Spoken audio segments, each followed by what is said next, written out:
श्री स्वामी समर्थ.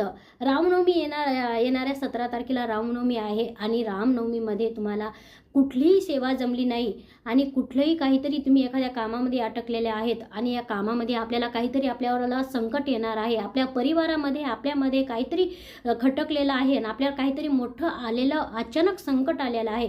त्या संकटाला हरण करण्यासाठी आपल्या रक्षा करण्यासाठी आपण जर रामरक्षा स्तोत्राचा पाठ करू शकत नसाल आणि रक्षा स्तोत्राचा पाठ केला तर तुम्हाला तर याच्यातून रक्षा तुमची होणारच आहे. जर हे करू शकले नाही तर कमीत कमी रामनवमीपर्यंत जसं जमल तसं सकाळ संध्याकाळ दुपार जसा वेळ मिळेल तुम्हाला फक्त 2 अक्षरी शब्द राम राम राम राम या 2 अक्षरी शब्दांचा तुम्हाला जेवढा होईल तेवढा तुम्हाला जप करायचा आहे.